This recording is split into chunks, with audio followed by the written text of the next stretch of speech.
India gate पर police वालों के ऊपर मिर्ची स्प्रे करने के मामले में एफआईआर दर्ज। पुलिस ने 15 प्रदर्शनकारियों को गिरफ्तार किया। दिल्ली एनसीआर में बढ़ते प्रदूषण के खिलाफ रविवार को हुआ था प्रोटेस्ट। इंडिया गेट पर प्रोटेस्ट के दौरान पुलिस के साथ झड़प। पुलिस के मुताबिक झड़प के दौरान प्रदर्शनकारियों ने पुलिस वालों की आंखों में मिर्ची स्प्रे किया था। माओवादी कमांडर माडवी हिड़मा के लहराए गए थे पोस्टर्स। अयोध्या में उमड़ रहा है श्रद्धालुओं का हुजूम। ध्वजारोहण कार्यक्रम से पहले भगवान राम के दर्शन के लिए भारी संख्या में पहुंच रहे हैं लोग। आज जायजा लेने के लिए पहुंचेंगे सीएम योगी आदित्यनाथ। 25 नवंबर को प्रधानमंत्री मोदी करेंगे ध्वजारोहण। राम मंदिर परिसर में 3 दिनों से दिव्य अनुष्ठान जारी। आज अनुष्ठान का आखिरी दिन। अयोध्या में ध्वजारोहण कार्यक्रम को लेकर सुरक्षा के कड़े इंतजाम किए गए हैं। चप्पे चप्पे पर पुलिस बल तैनात है। सीसीटीवी से पूरे अयोध्या पर नजर रखी जा रही है। अयोध्या में ध्वजारोहण समारोह से पहले जोर शोर से चल रही है तैयारियां। स्वागत द्वार को फूलों और लाइटों से सजाया गया। मंदिरों पर भी की गई है शानदार लाइटिंग। पूरा शहर रोशनी से सराबोर हुआ।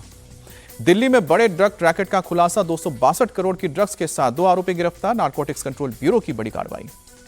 नोएडा में सेल्स मैनेजर का काम करता था इंटरनेशनल सिंडिकेट का मास्टरमाइंड। एनसीबी ने 25 साल के शान वारिस को गिरफ्तार किया। अमरोहा के मंगरौली गांव का रहने वाला है आरोपी शान वारिस। नोएडा के सेक्टर 5 में किराए के मकान में रहता था। आरोपी ने नेटवर्क में शामिल एक महिला एस्थर किनिम का भी नाम बताया। महिला ने ही उसे पोर्टर राइडर के जरिए एक ड्रग कंसाइनमेंट सौंपा था। गृह मंत्री अमित शाह ने दिल्ली पुलिस और एनसीबी को बधाई दी। कहा कि सरकार ड्रग कार्टेल खत्म करने के लिए प्रतिबद्ध है। फरीदाबाद टेरर मॉड्यूल के मामले में बड़ा खुलासा। मामले में गिरफ्तार डॉक्टर मुजम्मिल अल-फलाह यूनिवर्सिटी से 700 मीटर की दूरी पर ही आतंकी नर्सरी तैयार कर रहा था। करीब 200 वर्ग गज में एक अंडरग्राउंड इमारत बनाई जा रही थी, जहां से 15 से 20 बच्चों को दी जा रही थी धार्मिक शिक्षा। दिल्ली ब्लास्ट से जुड़ा एक और सीसीटीवी वीडियो सामने आया। 9 नवंबर की रात हरियाणा के मेवात इलाके में दिखी थी डॉक्टर ओमर की i20 कार। यूपी में घुसपैठियों पर कड़ी कार्रवाई की तैयारी। नेपाल सीमा के साथ ही बड़े शहरों में खुफिया एजेंसियां, एटीएस और सुरक्षा से जुड़े संगठन सक्रिय हुए। हर जिले के डीएम और पुलिस कप्तान को दस्तावेज की गंभीरता से जांच करने के निर्देश। उत्तर प्रदेश के सभी जिलों में चेकिंग अभियान शुरू। यूपी के मुजफ्फरनगर में police door to door campaign चला रही है। बाहर से आए लोगों और किराएदारों का कर रही है सत्यापन। महाराष्ट्र पुलिस ने बंगाल से एक बांग्लादेशी को किया गिरफ्तार। फर्जी आधार कार्ड में कल्याण के डोंबिवली ईस्ट का पता और झूठी पहचान बनाकर रह रहा था।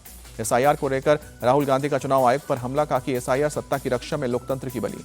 अमेरिका से तनातनी के बीच G20 समिट का आधिकारिक समापन। अमेरिका में होगा अगला समिट। पीएम मोदी ने G20 शिखर सम्मेलन से अलग दक्षिण अफ्रीका और ब्राजील के प्रतिनिधि के साथ की बैठक।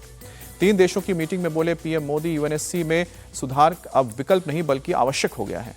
केंद्रीय मंत्री जीतन राम मांझी का आरजेडी पर तंज। डायनासोर दोबारा आना संभव, लेकिन आरजेडी की सत्ता में वापसी संभव नहीं। जेडीयू नेता राजीव रंजन ने नीतीश कैबिनेट को संतुलित बताया। कहा कि गृह मंत्रालय बीजेपी को मिला तो जेडीयू के पास वित्त और वाणिज्य जैसे अहम विभाग। मंत्री बनने के बाद फुल एक्शन में दीपक प्रकाश। कहा कि पंचायती राज मंत्रालय को लेकर हमारा एजेंडा क्लियर। उत्तर प्रदेश के उप मुख्यमंत्री केशव प्रसाद मौर्य का बयान। बोले कि हम पश्चिम बंगाल में जंगल राज खत्म करेंगे, वहां सरकार बनाएंगे। हैदराबाद में मौलानाओं की तकरीर में दिल्ली ब्लास्ट पर बोले एएमआईएम के प्रमुख असदुद्दीन ओवैसी, जो मदरसे का एक कमरा नहीं बना सकते, अमोनियम नाइट्रेट बना रहे हैं। आज देश के चीफ जस्टिस पद की शपथ लेंगे जस्टिस सूर्यकांत।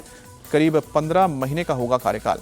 रक्षा मंत्री राजनाथ सिंह ने बड़ी बयान दिया है। पाकिस्तान की बढ़ी टेंशन। कहा कि फिर से बदल सकते हैं बॉर्डर, भारत में वापस आ सकता है सिंध।